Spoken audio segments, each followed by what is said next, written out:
আর কাগজ নয়, এবার থেকে পেপারলেস কর্মসংস্কৃতির পথে হাঁটছে দেশের অন্যতম নামী উচ্চশিক্ষা প্রতিষ্ঠান যাদবপুর বিশ্ববিদ্যালয়।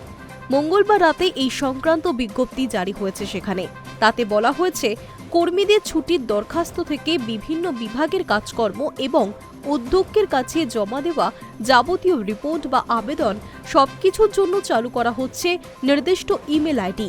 তাতেই সব দিতে হবে, কোনো কাগজে আর কাজ করা হবে না। রাজ্যে নতুন সরকারের তরফে ডিজিটাল পদ্ধতিতে জোর দিতে আবেদন জানানো হয়েছিল। যতটা সম্ভব কাগজের ব্যবহার কমাতে হবে। যেখানে অনলাইনে কাজ হবে সেখানে অযথা কাগজ নষ্ট না করতে। সেই আবেদনে সাড়া দিয়েই যাদবপুর বিশ্ববিদ্যালয় কার্যত কাগজ শূন্য কার্যপদ্ধতি চালু করতে চলেছে। মঙ্গলবার বিশ্ববিদ্যালয়ের রেজিস্ট্রার এই মর্মে একটি বিজ্ঞপ্তি জারি করেছে, যেখানে স্পষ্ট করে উল্লেখ করা হয়েছে, বিশ্ববিদ্যালয়ের বিভিন্ন বিভাগ, দপ্তর এবং ইউনিট নির্দিষ্ট ইমেল আইডিতে নিজেদের বক্তব্য, দাবি, আবেদন জানাক। এক্সেল বা পিডিএফ ফরম্যাটে তা জমা দিতে হবে। সেই সমস্ত সরাসরি উচ্চশিক্ষা দপ্তরে ফরওয়ার্ড করে দেওয়া হবে। এর জন্য ইমেল আইডিও দেওয়া হয়েছে, তা হল eoffice@jadavpuruniversity.in।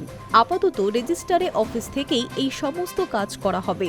পরে ধাপে ধাপে পেপারলেস কাজ শুরু হবে বিভিন্ন বিভাগেও। এমনই জানানো হয়েছে যাদবপুর বিশ্ববিদ্যালয় কর্তৃপক্ষের তরফে। রাজ্য সরকারের আবেদনে সাড়া দিয়ে যাদবপুরের এই উদ্যোগকে স্বাগত জানিয়েছেন অনেকেই। এমনিতেই যাদবপুর প্রযুক্তির সঙ্গে সর্বদাই ভারসাম্য রেখে চলে। বিশেষত উচ্চশিক্ষার ক্ষেত্রে পড়াশুনো বেশ খানিকটা অনলাইন ভিত্তিক হওয়ায় কাগজের ব্যবহার কমই হয়। তা সত্ত্বেও বিভিন্ন কাজে অনেক কাগজ নষ্ট হতে দেখা যায়। তা রুখতেই এবার ধাপে ধাপে বিশ্ববিদ্যালয়ের গোটা কার্যপদ্ধতি কাগজহীন করার পথে এগোচ্ছে যাদবপুর। এখন দেখার যাদবপুরের দেখানো পথে কি পদক্ষেপ করে অন্যান্য বিশ্ববিদ্যালয়গুলি।